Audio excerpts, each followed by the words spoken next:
Station Gamma 7 floated at the edge of human and Kelthari space like a metal island in the darkness. Ships came and went every hour, bringing refugees and traders from a dozen different worlds. The station was a place where the desperate came looking for new starts. Saren stood in the charity line, holding her small travel case with both hands. The case contained everything she owned now. 3 changes of clothes, a data pad with photos, a wedding bracelet she could not make herself sell.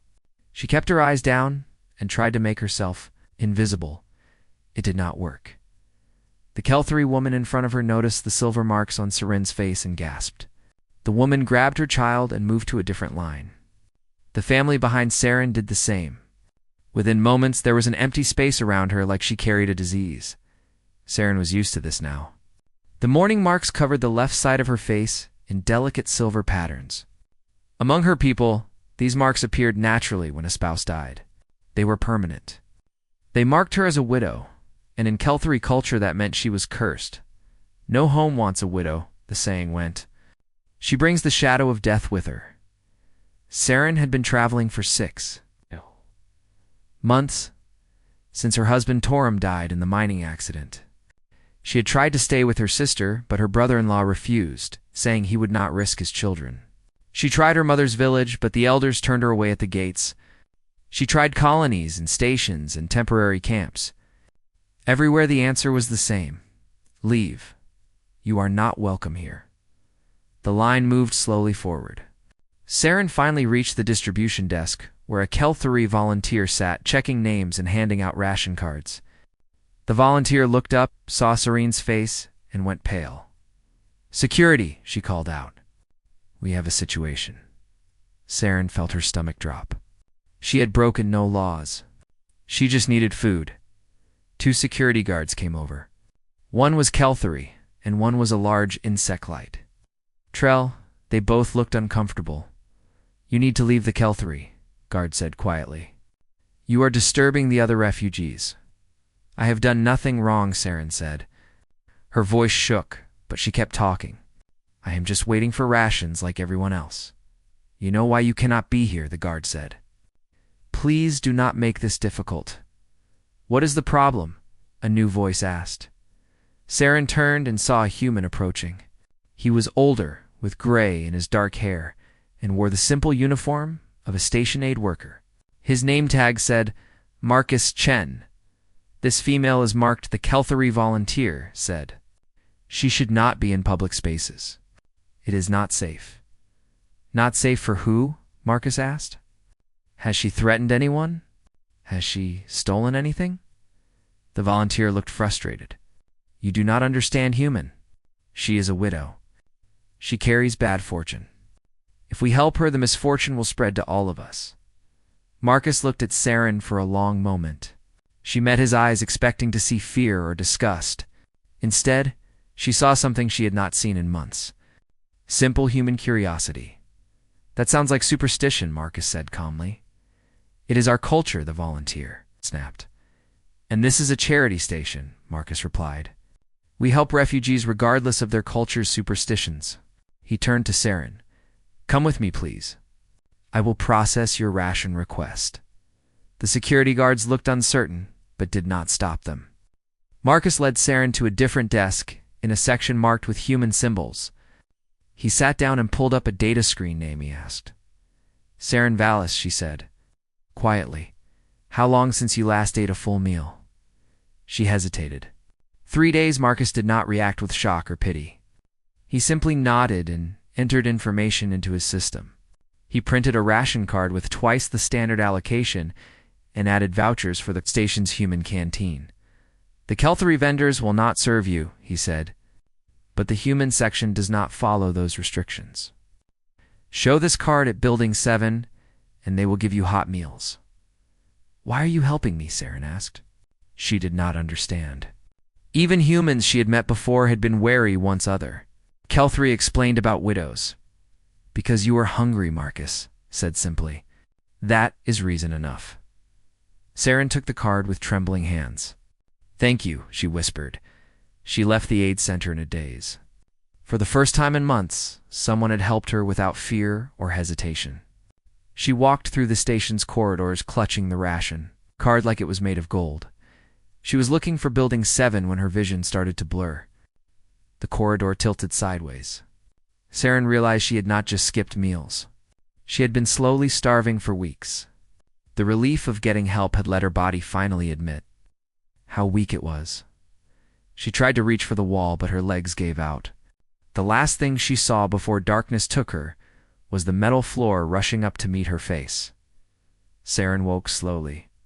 Everything felt soft and warm.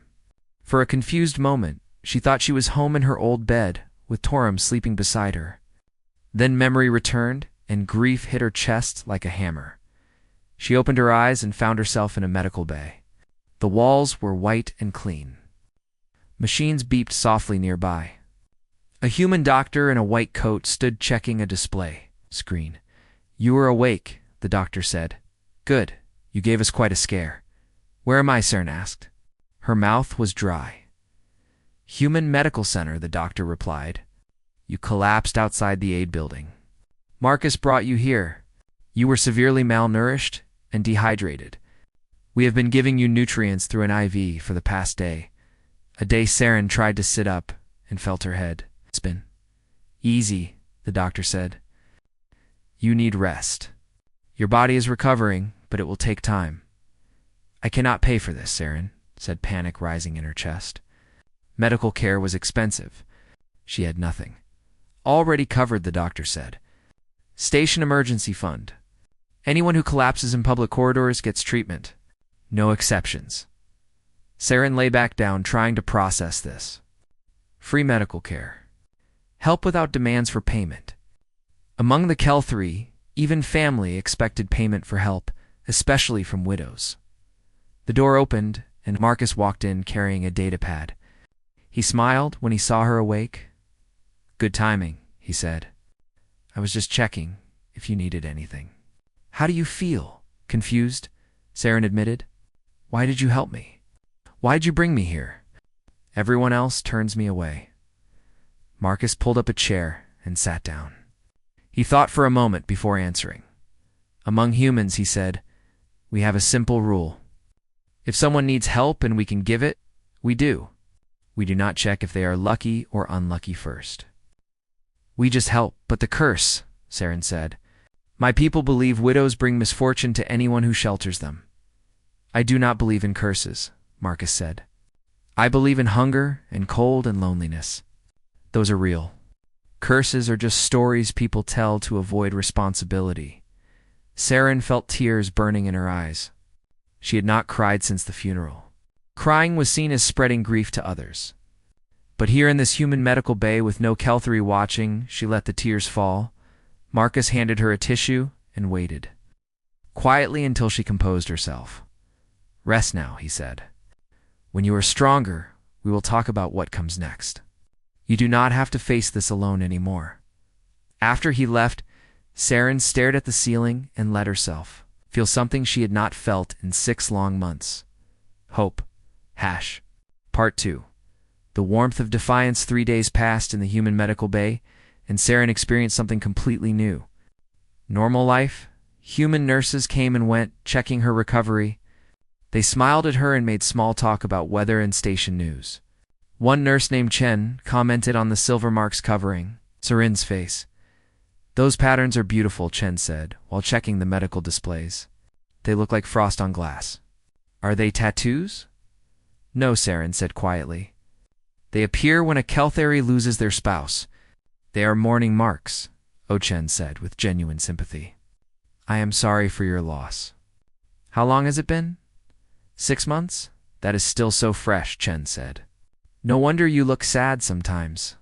Grief takes time." Saren stared at the nurse in shock. Among Kel-3 people avoided mentioning a widow's grief. Speaking of it was thought to spread the sadness to others. But Chen talked about it naturally, like grief was just a normal part of life, not something toxic and dangerous. Marcus visited every morning before his shift at the aid center. He would bring tea and sit talking with Saren about simple things. The station gossip. The ships that came and went. the weird food preferences of different species. On the third day, Marcus brought his datapad and showed her pictures of his family. His wife Sarah, who had died 4 years ago from a heart condition, his daughter, who worked on a farming colony, his son, who was a ship engineer. You were married, Saren said, looking at the photo of Marcus and his wife laughing together. For 32 years, Marcus said. Best years of my life. But you are a widower, Saren said.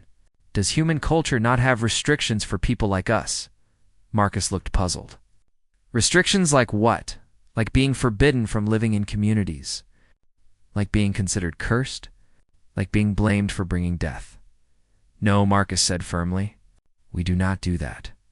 When someone dies, we grieve. We remember them. We honor them. But we do not punish the survivors. That would be cruel. Saren felt something crack open in her chest. For 6 months, she had believed the curse was real. Every rejection had seemed like proof. But here was Marcus, who had lost his wife, yet lived a normal life. He had family and friends and work. Nobody feared him. Nobody cast him out. Maybe the curse was not real. Maybe her people were just cruel. On her 4th day in the medical bay, the trouble began. Saren was eating breakfast when she heard raised voices outside. The doctor went to check and came back looking worried.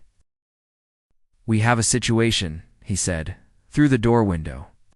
Saren could see station security and several Kelthari families gathered in the corridor. They were arguing with Marcus, who stood blocking the entrance to the medical bay. Saren got out of bed and walked to the door on shaky legs. She opened it despite the doctor's protest. I demand you release that female, a Kelthari elder was saying. She is endangering everyone on this station. She is recovering from malnutrition, Marcus replied calmly. She will be discharged when she is medically cleared, not before. 3 Kelthari families have threatened to leave the station if she remains, another elder said. Others will follow. We cannot afford to lose refugees over one cursed individual. Then let them leave, Marcus said. I will not discharge a patient early because of superstition. This is not superstition, a Kelthari woman shouted. Widows carry death with them. It is proven. It is known. Every Kelthari understands this. It is Marcus who does not understand, a security officer said. He is human. His people do not know our ways. We should remove the widow for her own safety and for the peace of the station. Saren stepped forward into the corridor. All eyes turned to her. She saw fear and disgust in the Kelthari faces, but Marcus just looked concerned for her health. I will leave, Saren said quietly. I do not want to cause trouble, no, Marcus said immediately. You will stay until you are healthy.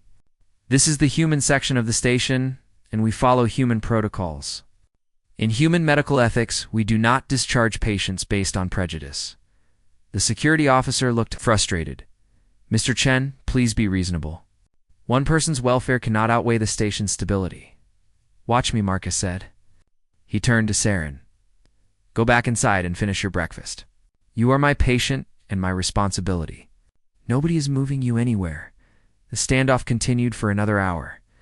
Eventually, station administration got involved. They tried to pressure Marcus to compromise.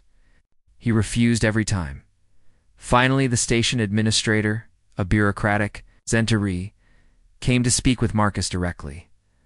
I understand your principles, the administrator said, but we have lost 5 Kelthari families already. More will leave if this continues. The station's economy cannot survive a mass exodus. Then maybe the station needs to decide what it values, Marcus said. Commerce or compassion. Credits or conscience. I know which one humans choose. After the administrator left Chen, the nurse came to sit with Marcus in the break room. Saren could see them through the window. Chen was clearly worried, but Marcus just looked tired and determined. That evening, Marcus came to check on Saren. She was sitting by the window watching ships come and go outside the station. I am sorry, Saren said when he entered. I have brought you so much trouble. You have brought nothing, Marcus said. Other people's fear is not your fault, but they are right about one thing, Saren said. One person is not worth all this disruption. I should leave. That is where you are wrong, Marcus said. He pulled up a chair. When I was younger, I worked as a colony administrator. Do you know what I learned? The way a society treats its most vulnerable members shows its true character. If we cast you out because it is convenient, we prove that human principles mean nothing. Saren turned to look at him. Why do you care so much about me? I am just a stranger. I am not even human. That is exactly why I care, Marcus said. Because if I only help people who are like me, what good am I? My wife used to say that kindness is only real when it costs you something. This costs me some political trouble. That seems like a fair price. Saren felt tears again. She wiped them away quickly.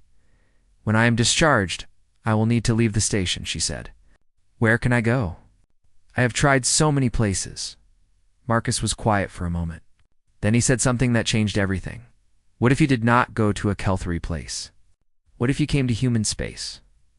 Saren looked at him in shock. Can I do that? There is a process, Marcus said. I can sponsor you for colonial citizenship. It takes time and paperwork, but it is possible. There are human farming colonies that always need workers. You would be safe there. No Kelthery superstitions. No curse. Just a job and a home. Saren could not speak. She had never imagined such a thing. Leaving her species entirely. Living among aliens. Starting completely over. Think about it, Marcus said. You do not have to decide now. But the offer stands. After he left, Saren sat by the window for hours thinking. Outside the station, the stars shone cold and distant. Somewhere out there were human worlds where widows lived normal lives. Where grief was not a curse. Where she might be just another person. For the first time since Torum died, Saren let herself imagine a future that did not end in slow starvation or quiet suicide. It was a terrifying thought. It was also a beautiful one. Part 3. Breaking patterns. 2 weeks passed, and Saren found herself living a life she had never imagined possible.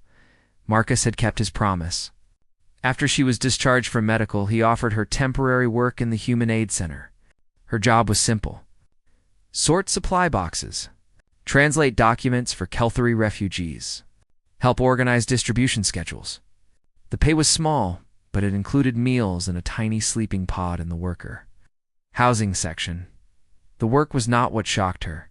It was everything else. The human volunteers treated her like she was normal. They said good morning when she arrived. They asked her opinion on scheduling problems. They shared their lunch with her. A woman named Rosa taught her how to use the human coffee machine.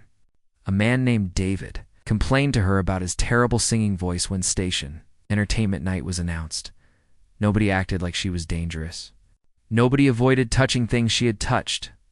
Nobody made protective gestures when she walked by. It was the most normal Saren had felt in 6 months.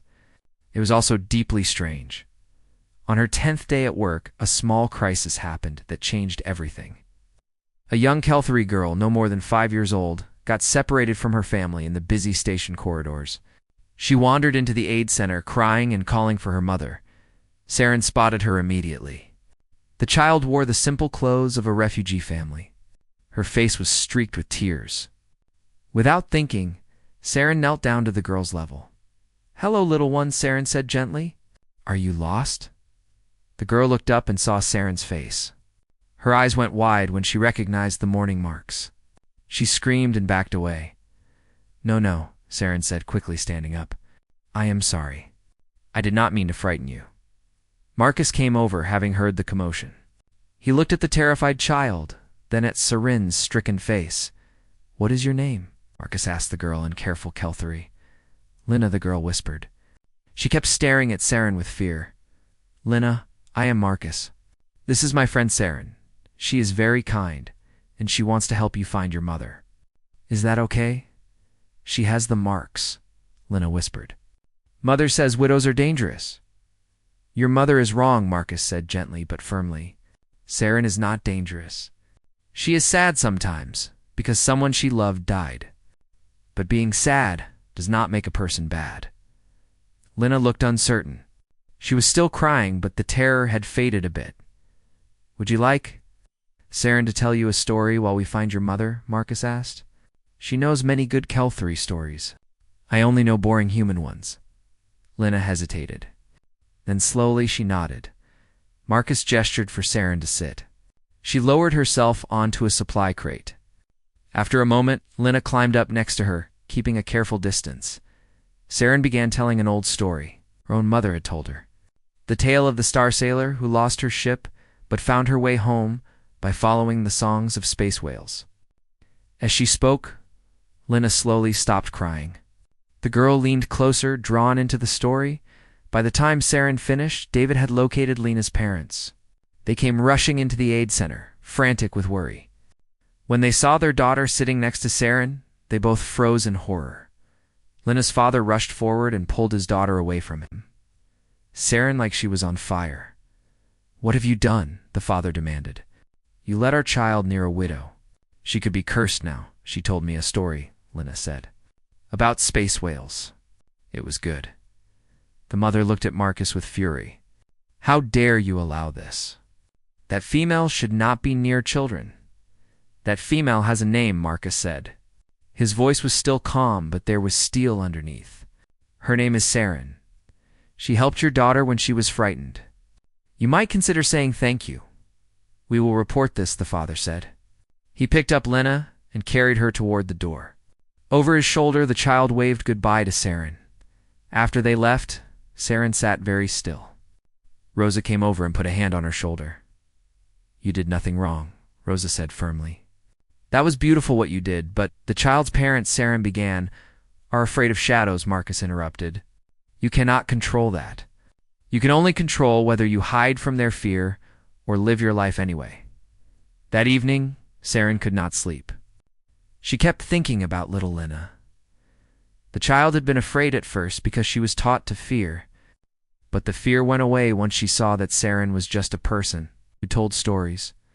What if all the fear was like that, Saren thought. What if it was all just taught? Not real.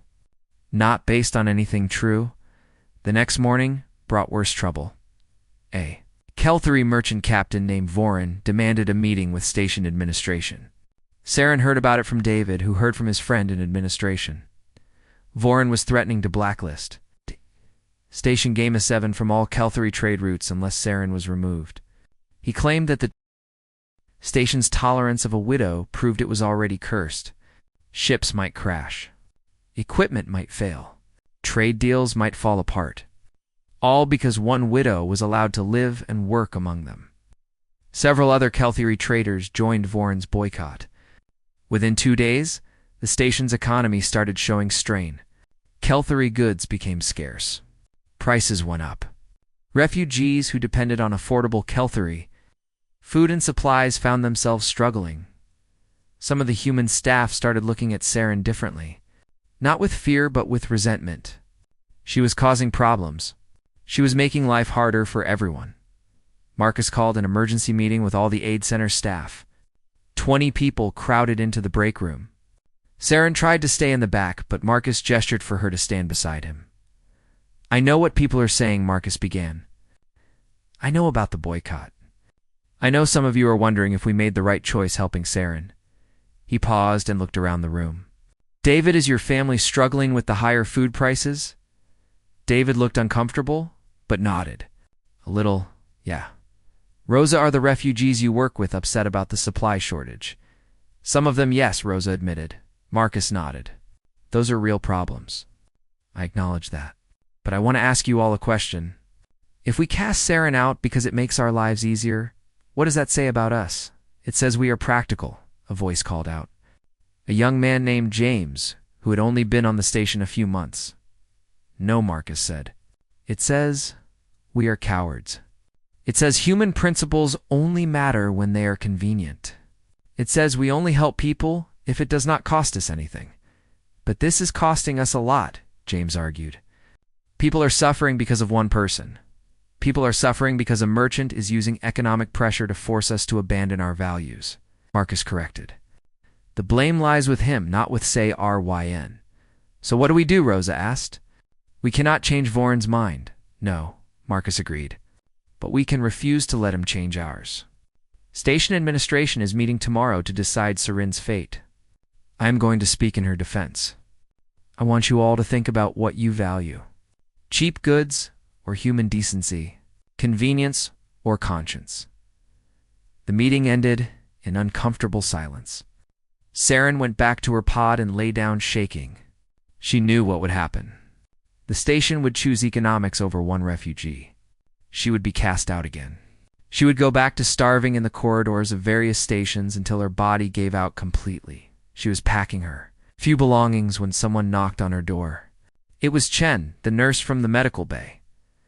I heard what is happening, Chen said. I want you to know I spoke to the other medical staff. We are all going to the administration meeting tomorrow. We are going to speak for you, Saren asked. You barely know me, Chen smiled. Because Marcus is right. If we only help easy cases, we are not really helping anyone. Also, she added, I like you. You work hard. You are kind. You deserve better than this. After Chen left, 3 more people came too. Saren's door, Rosa, David, even James, who had argued against her in the meeting. I thought about what Marcus said. James told her awkwardly. My grandmother always told me that doing the right thing is hard. That is how you know it is right. I am sorry I spoke against you. Saren could not speak. She just nodded. That night she lay awake thinking. Among her people, widows were supposed to accept their fate quietly. They were supposed to disappear without causing trouble. But here were humans fighting for her. Humans risking their comfort for her sake. Maybe it was time she stopped accepting her fate. Maybe it was time she fought too, when morning came. Saren made a decision that would change everything. Part 4. The weight of choice. The station council meeting was scheduled for noon. By 11, the administration hall was packed with people wanting to witness what would happen. Saren stood in the back of the hall with Marcus and the other aid center workers. She could see Kelthari traders sitting in the front rows. Vorin, the merchant captain, sat in the center looking confident and proud. The station administrator, a tall Zentori named Travak, called the meeting to order. We are here to address the situation regarding Kelthari refugee Serene, Valis Travak announced. Captain Vorin has presented a formal complaint and economic concerns. We will hear all sides before making a decision. Vorin stood up and began speaking. His voice was loud and certain. This station has always maintained good relations with Kelthari traders, he said. But recently that relationship has been damaged. A widow has been given shelter and employment.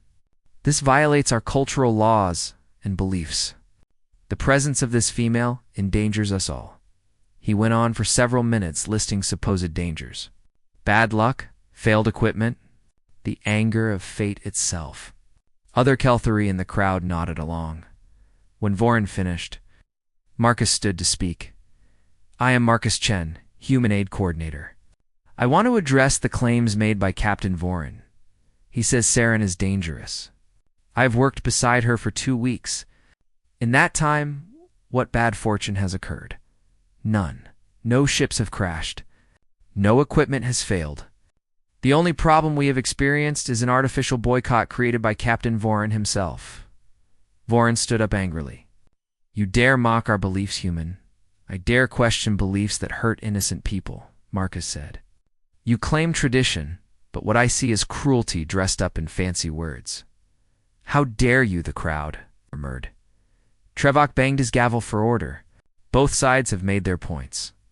Now we must consider the practical reality. This boycott is costing the station significant revenue. Refugees are suffering from supply shortages. We must weigh one individual's welfare against the welfare of thousands. Saren felt the words like a punch to her stomach. She knew what was coming. The cold math that made her disposable. Marcus opened his mouth to argue, but Saren stepped forward.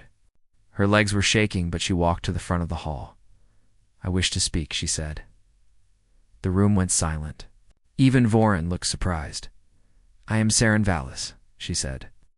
The widow you were all discussing like I am not here. She turned to face the crowd. Dozens of eyes stared at her. Some with fear, some with pity, some with anger. For 6 months I have wandered from place to place, being told I am cursed. I have been cast out of my sister's home. I have been turned away from villages. I have slept in cargo bays and eaten from trash because no Kelthari would help me. I accepted this because I believed what I was told. I believed I was dangerous. I believed I deserved exile. Her voice grew stronger. Then I came here, and humans helped me. They fed me when I was starving. They healed me when I collapsed.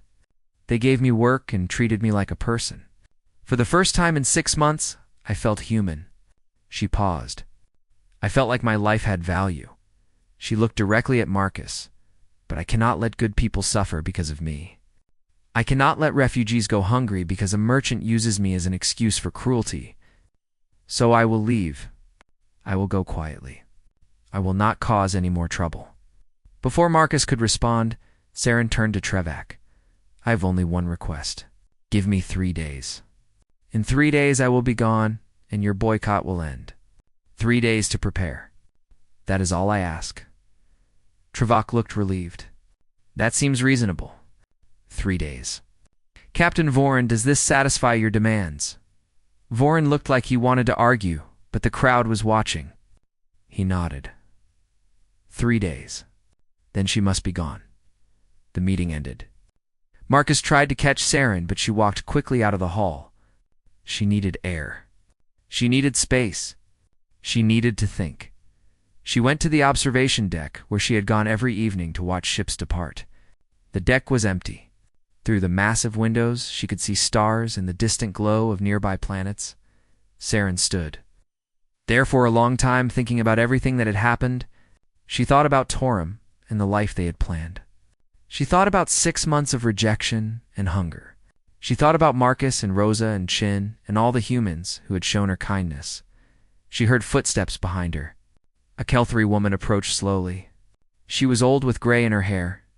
She wore a scarf wrapped high around her face. You are Saren, the old woman said. Yes, Saren replied. I am sorry if my presence disturbs you. The old woman laughed bitterly. It does not disturb me, child. It gives me hope. She pulled down her scarf. Underneath, Saren saw makeup carefully applied to hide faint silver marks. You are a widow, Saren whispered. I was the old woman said. My husband died 20 years ago. I have hidden my marks ever since. I lied about my past. I pretended to be a merchant who lost her family to pirates. I have lived in fear every day that someone would discover the truth. Why are you telling me this? Saren asked. Because you did something I never had the courage to do, the woman said. You lived openly. You refused to hide. When those humans helped you, it proved something I always wondered. The curse is not real. It was never real. It is just a way to get rid of women who are no longer useful. Saren felt cold. Is that what you believe? I know it, the woman said. Do you know how many Kelthari widows disappear every year? Hundreds, maybe thousands. They do not die from curses. They die from starvation, from exposure, from suicide. Our people do not count these deaths because we do not consider widows to be people anymore. The old woman put her hand on Saren's shoulder. You surviving among humans shows other widows that escape is possible. If you leave now, if you vanish like all the others, that hope dies. But if you stay, if you live, the curse breaks for everyone. But I cannot stay, Saren said. The boycott. The suffering. The boycott is not your fault, the woman said. It is Vorin's fault. He chose cruelty. You only chose to live. After the woman left, Saren stood alone at the window thinking. She thought about Marcus's offer of human citizenship. She thought about little Lena listening to her story. She thought about all the hidden widows suffering in silence. She was still standing there when alarm. Sirens started blaring through the station. Emergency alert, a voice announced over the speakers. Refugee transport Kales 9 is experiencing critical system failure. All available rescue teams report immediately. Saren ran to the nearest information display. The screen showed a Kelthari refugee ship drifting dangerously close to an asteroid field. Engine failure. Life support failing. 300 people on board, including families with children. She saw rescue teams mobilizing. Human teams preparing their fastest ship. But there was a problem. The human rescue ship was 10 minutes away at top speed. The refugee transport would drift into the asteroid field in 8 minutes, Captain. Voron's merchant vessel was listed on the screen. It was only 3 minutes away. It had the equipment and capacity to rescue everyone. But Voron was not responding to emergency calls. Saren understood immediately. Voron believed the station was cursed because of her. He was refusing to risk his crew. He would let 300 people die rather than admit the curse was not real. Marcus came running up to the observation deck. He saw Saren and stopped. "We are launching rescue now," he said. "But we might not reach them in time." Saren made her decision. "Let me come with you," she said. "What?" Marcus looked shocked. "Let me come on the rescue ship. When those refugees see me, they will know the curse is not real. They will know humans risk their lives for people they believe are cursed. Maybe that will mean something. Or they will panic and refuse rescue," Marcus said. "Saren, this could make everything worse. Or it could save lives," Saren said. "Either way, I refuse to hide anymore. If I am going to accept your offer of citizenship, if I'm going to live among humans, then I need to prove I have learned what that means. I need to value lives over superstition." Marcus looked at her for a long moment. Then he nodded. "Then we go together," he said. Part 5. No curse but fear itself. Human rescue ship launched with Marcus, Saren, and 8 other crew members aboard. Through the viewport, Saren could see the dying refugee. Transport tumbling slowly toward the asteroid field. 7 minutes, the pilot announced. That is all they have before they hit the field. The rescue ship pushed its engines to maximum. The metal frame shook and rattled. Saren gripped her seat, trying not to think about what would happen when they arrived. Marcus sat beside her, checking emergency equipment. He looked calm, but his hands moved quickly with practiced efficiency. "When we dock, you stay behind me," Marcus said. "Let me talk to them first. Some of them might panic when they see you." "I understand," Saren said. The ship closed the distance. 5 minutes. 4. 3. They reached the transport with 90 seconds to spare before it entered the asteroid field. The pilot matched trajectory and extended the docking tube. With a shudder, the 2 ships connected. "Go, go, go," the pilot shouted. Marcus and his team rushed into the docking tube. Saren followed close behind. They entered the refugee transport and found chaos. The ship had lost main power. Emergency lights flickered. Kelthari families huddled together in the corridors, holding children and crying. The air was thin and cold. Life support was failing fast. "Everyone remain calm," Marcus called out in Kelthari. "We are here to evacuate you. Follow us to the rescue ship." Quickly but carefully, the refugees started moving toward the docking tube. Then someone spotted Saren. A woman screamed and pointed. "Widow," she shrieked. "There is a widow on the rescue ship. We are truly cursed now." The evacuation stopped. Families backed away from the docking tube. Parents covered their children's eyes. One man made a protective gesture with his hands. "No, no, no," Marcus said. "She is here to help you. Please, you must hurry. This ship will hit the asteroid field in less than 2 minutes. We will not board a ship with a widow," an older man shouted. "Better to die here than to carry the curse into whatever comes next." "You do not understand," Marcus said urgently. "There is no curse. Look at me." I have worked beside her for weeks. Nothing bad has happened. The only danger here is this failing ship and your own fear." But the refugees would not move. They pressed back against the far walls of the dying ship, clutching each other in terror. Saren stepped forward. Marcus tried to stop her, but she gently moved his hand aside. "I am Saren Vallis," she called out.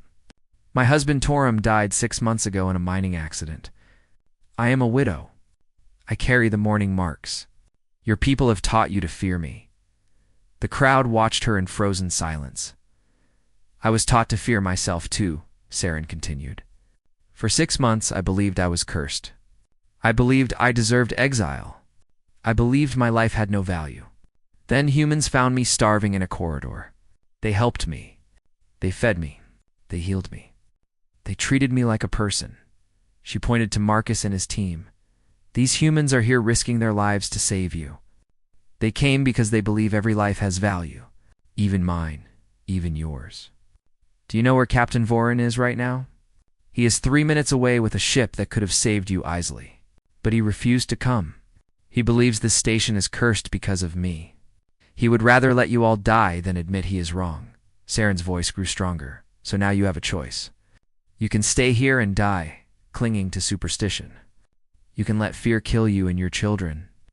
Or you can walk through that docking tube past the cursed widow and live. The curse is not real.